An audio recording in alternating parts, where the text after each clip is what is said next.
मैं चाहूं तो आप लोगों को बता दूं, लेकिन बताऊंगा नहीं। इसलिए ये अपने घर जाइए, रामायण को खोलिए, रामचरितमानस को खोलिए और उसमें देखिए कितने वर्ष माता ने तपस्या किया है।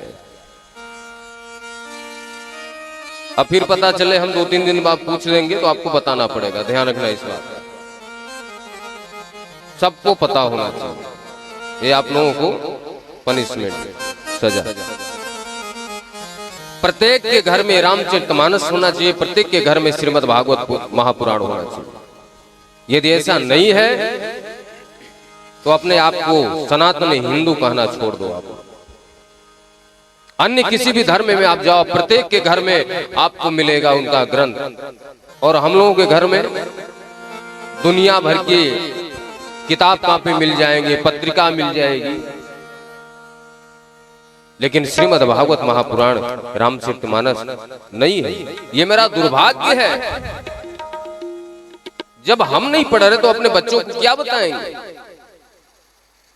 अपने बच्चों को क्या बताएंगे? राम कौन है, लक्ष्मण कौन है, माता जानकी कौन है, भरत कौन है, शत्रुघ्न कौन है? गंभीरता से सोचना इस बात को। जिस धर्म में, जिस सनातन धर्म में 33 कोटि देवता हो, पृथ्वी के कण कण को देवता मानता हो, उस सनातनी हिंदू के बच्चे को पता नहीं है कि राम कौन है, कृष्ण कौन है। और पता न होने के कारण से आज हजारों हिंदू कहां पे जाते हैं? मजार के ऊपर मत्था टेक रहे। मजार के ऊपर क्या होता है पता है आपको? अजमेर नाम सुना है आप लोगों ने? हजारों हिंदू जाते हैं, आप लोग भी नाम सुने होंगे। हजारों हिंदू माताओं बहनों का बलात्कार करके वहां उनको गड्ढे खोद करके गाड़ा गया है, और आप वहां पे मत्था टेकने जाते हैं कि मेरे ऊपर कृपा हो। क्यों जाते हो भाई? क्योंकि आपको पता नहीं कि राम कौन है, कृष्ण कौन है।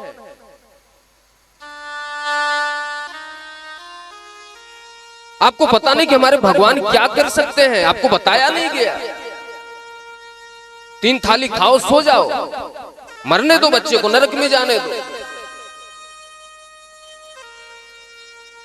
कहीं किसी मजार पे जा रहे हैं, कहीं किसी मस्जिद में जा रहे हैं, मुर्दे को मत्था टेक रहे हैं। जितने दरगाह हैं वहां पे हिंदू माताओं का बलात्कार करके वहां मुगलों ने गाड़ रखा उनको। हमारी मां बहन का रेप हुआ है, बलात्कार हुआ है, वहां पे गाड़ा गया, वहीं पे हम जाके मत्था टेकते हैं कि मेरा कल्याण होगा। और हम कहते हैं हम सनातनी हिंदू हैं। किस मिट्टी के हिंदू बने हो भाई? साईं बाबा कौन कौन पूजा करता है?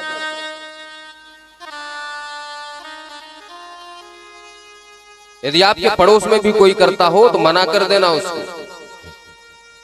जिसको पता नहीं है, साईं चरित्र उठा करके किताब पढ़ना।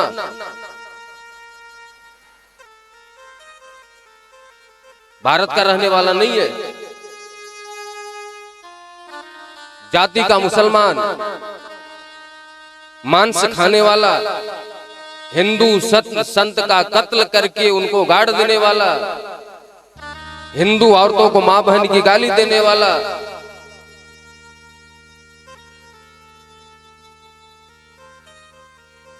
हिंदू जात में मतभेद पैदा करने वाला, हिंदू जात को भटकाने वाला एक नालायक पाखंडी बाहर से आ गया।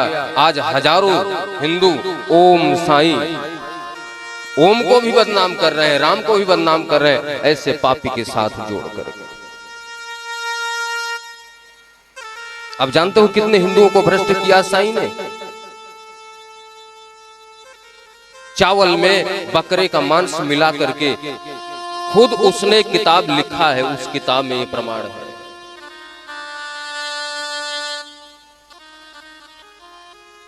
हम कहते हैं हमारे घर में कल्याण नहीं हो रहा है, दोष लगे हुए हैं, पाप लगे हुए हैं। राक्षसों की पूजा करोगे, प्रेत की पूजा करोगे, मांस खाने वाले राक्षस ही तो होते हैं, उनकी आप पूजा करोगे, भगवान कृष्ण के बगल में, राम के बगल में आप रखोगे, बोलोगे राम जी खुश रहे, माता रानी खुश रहे, कृष्ण खुश रहे, हमारे ऊपर कृपा हो।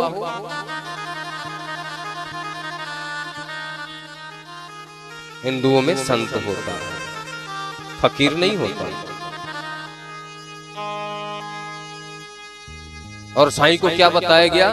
फकीर। साईं ने लूटा, डकैती किया, चोरी किया, रेप किया, बलात्कार किया, इसके बाद उसके लड़के ने ही कर्म किया, बाद में मजार बना करके उसको देवता बना दिया गया। अभी बीच में शंकराचार्य जी महाराज ने इस बात भी किया था, बांस भी चला था, धर्म संसद में मुद्दा उठा था, लेकिन क्या बताएं, हिंदुओं की मति ही मारी गई है।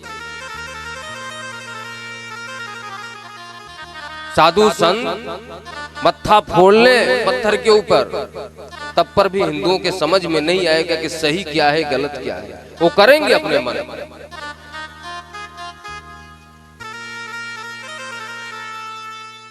जस करनी तस भोग। मेरा निवेदन है, कोशिश करना कभी किसी मजार पे मत जाना, कभी किसी दरगाह पे मत जाना, कभी किसी पीर के पास मत जाना, कभी साईं की पूजा मत करना, कभी किसी पाखंडी की पूजा मत करना।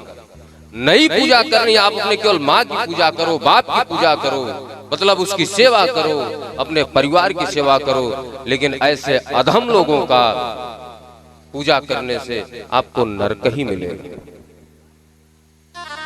जय सिया राम बोलो, जय सिया राम बोलो, जय सिया राम बोलो, जय सिया राम बोलो, जय सिया राम बोलो, जय सिया राम बोलो, जय सिया राम बोलो, जय सिया राम बोलो। मुरली मनोहर राधे श्याम, मुरली मनोहर राधे श्याम, मुरली मनोहर राधे श्याम, मुरली मनोहर राधे श्याम बोलो।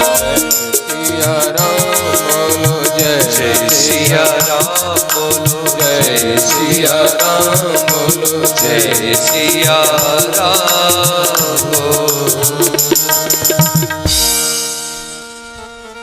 देखो, ये कथा भागवत इसलिए होती है, जो आपको पता न हो उसको सुनो। आपके घर में श्रीमद् भागवत महापुराण हो, रामचरितमानस हो, आपको पढ़ो, उसको समझो। क्यों? क्योंकि हमें भगवान की भक्ति प्राप्त करनी है, संसार में नहीं रहना है। हो सकता है कि मेरी बात कुछ लोगों को खराब लगे, ठीक है, तो मुझे फर्क नहीं पड़ता।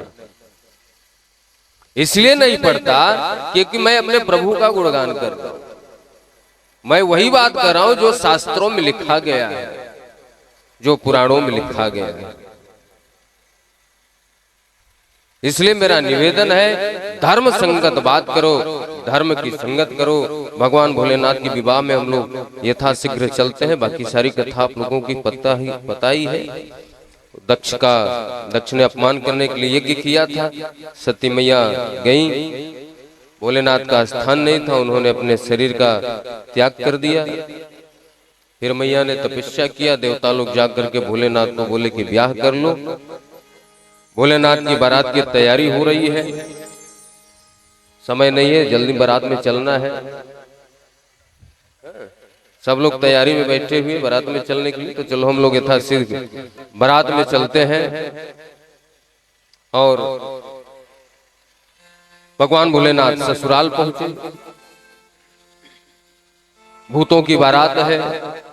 जितने घराते लोग दिखते हैं डर के मारे भाग जाते हैं। मैया आरती करने, थाल कहीं गिर गया, मैया कहीं गिर गई। पार्वती मैया ने मन ही मन